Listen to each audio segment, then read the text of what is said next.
Hey YouTube, welcome back to another video. It's your girl Tink Authentic Collections, and I am back with another work vlog as a sterile processing tech. So in this video, I will be talking more about how I became a sterile processing tech. So if you're curious about how to break into the medical field without too much schooling, or want to know more about sterile processing tech and how to become, or the qualifications or anything, keep watching because I'm going to walk you through how I became a sterile processing tech. So before I finish, I would like to give you guys a little brief explanation of what I'm doing right here. So in the video, I am just showing you guys the different sets and instrumentations that we have.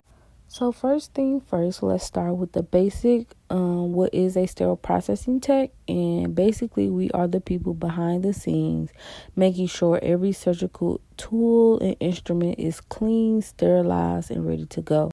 I want to emphasize that it is critical as a sterile processing tech that we keep patients safe and practice safety, and we work closely with the nurses, surgeons, and OR staff. And overall, the job itself is fast-paced.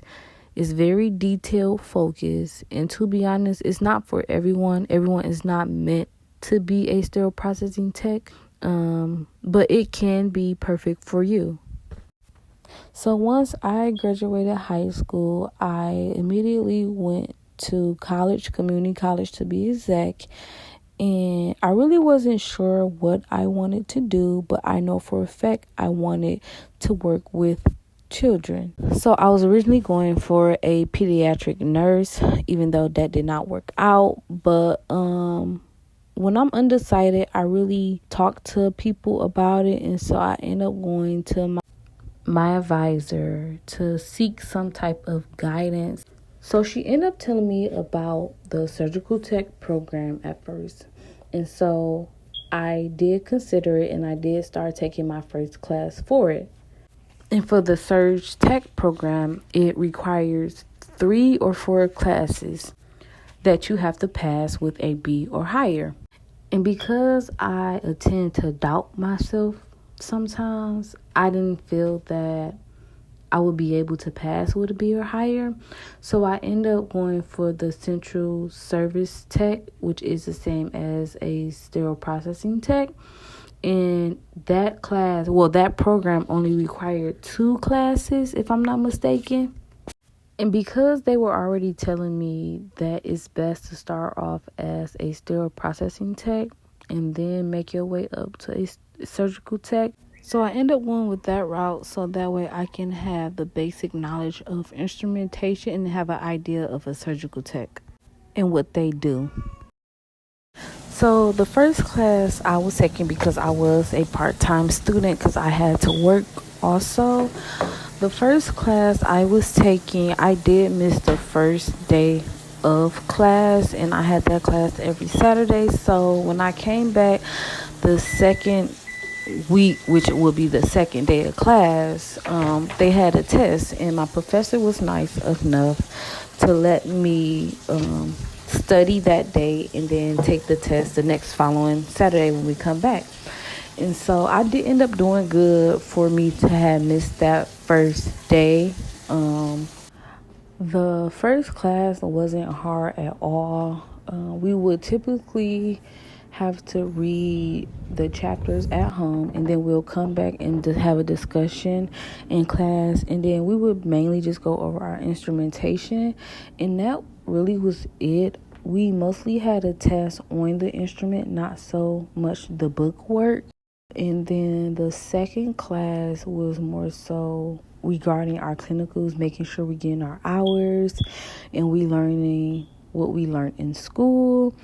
And that was pretty much it. And I do still have all of my books from when I was in school, which I will show you guys in future videos, not this particular video.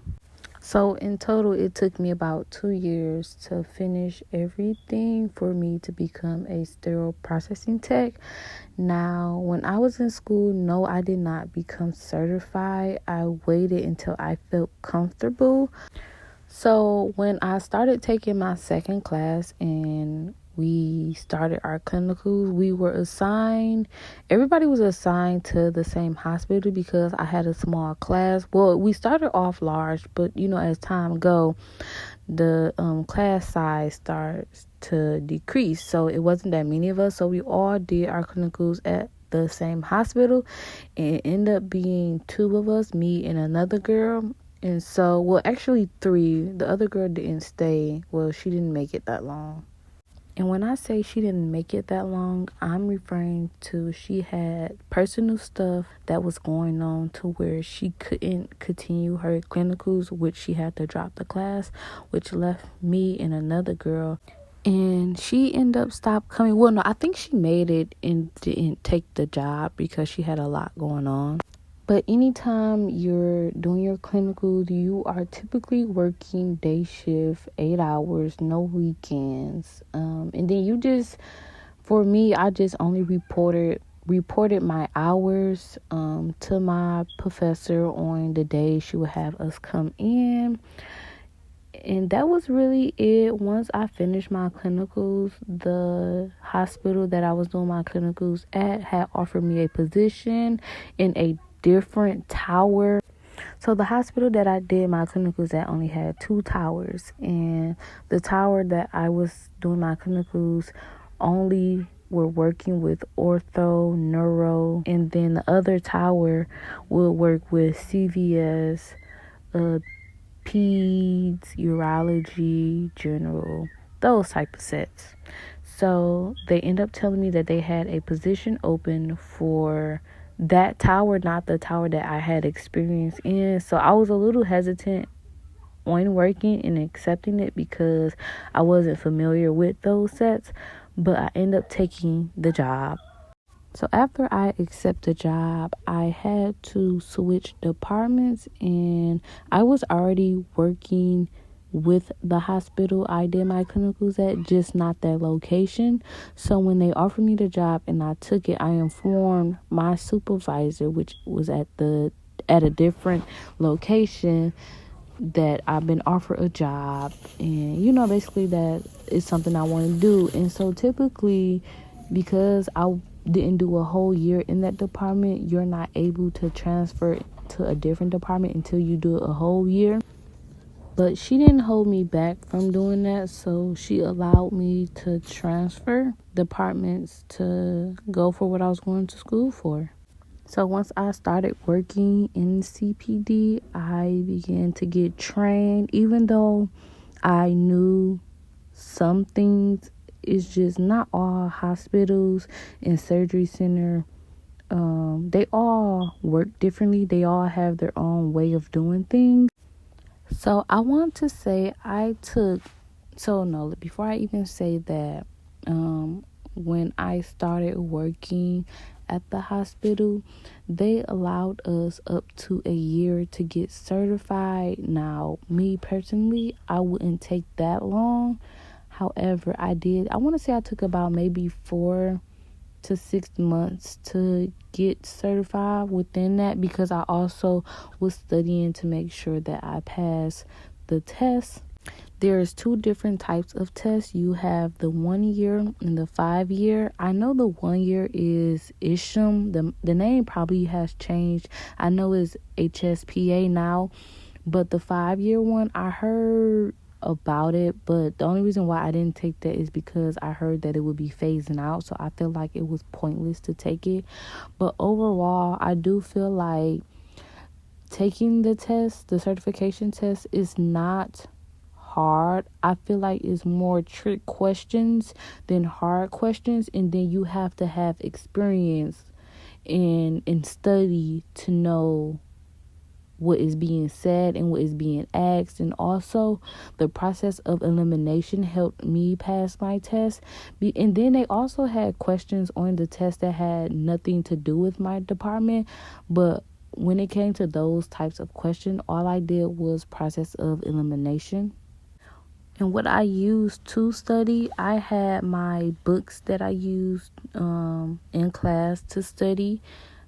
I also used this website that I feel that helped me really prepare for the test. So the correct name for the certification exam is called CRCST, and that's Certified Registered Central Service Technician certification, which is required by most hospitals. It definitely takes studying, but is doable even if you don't have a medical background.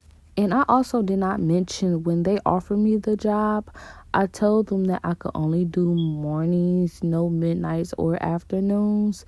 And at the time, they only had mid shift available. So I was originally working from 10 to 6, but I ended up switching with someone and working the 11 to 7 mid shift because I had a homegirl that I ended up being cool with during training. So I wanted to work the same shift as her, which all worked out. But my thoughts about the afternoon and midnight shift, the afternoon shift, it can be very heavy. The load work is it's a lot. And I feel like most people come into sterile processing expecting this to be an easy job, and it's not. It can take a toll on your body and your mental. But honestly, I don't have a problem with working afternoons or midnights, especially midnights. I find midnights to be the most laid back, chill shift just because it don't be as busy how it is during the day shift and afternoon shift. The job can be very overwhelming. I can tell you that it's not made for the weak. I can say that it can be very negative, and I try to tune out the negativity. And people can also be very rude, and I know that's everywhere you go, but I really do feel like, why can't people be respectful? If I'm showing you respect, why you can't give respect back? But overall, yes, I do love being a part of a team that helps save lives behind the scene, even if everyone isn't a team player, because you do have people in this field that is lazy, that do the bare minimum, and it pisses me off. But I will say, tips for new techs, things that I wish I knew starting out. I wish I knew more about the job. Also, learn your instruments early. It'll save you some time. Always ask questions. Please do not be scared to ask questions, because as a sterile tech, we are held to the highest standard. And that's how I feel, because if something go wrong, the OR always blames CPD. And also, the pay I feel like can be better. I didn't know that as a CPD tech, you don't make as much as you would think. The pay will increase with experience over time. And also, you don't have to stay a sterile processing tech. You can move up the ladder, like become a coordinator or a surgical tech, or even a supervisor or manager. If you're thinking about sterile processing, go for it. It's a solid career with purpose. And I truly say that with genuine care in my heart, regardless of how much the job can take a toll on me. Also, if you want a Q&A video where I answer questions about pay, schedule, school, or day-to-day stuff, or whatever you can think of, drop them in the comments and I'll film a part 2. And make sure to like, comment, subscribe, and follow me for more videos on sterile processing, my career journey, and life behind the scenes in healthcare. Thank you guys, and I hope you guys enjoy the rest of this video. Peace out until next time.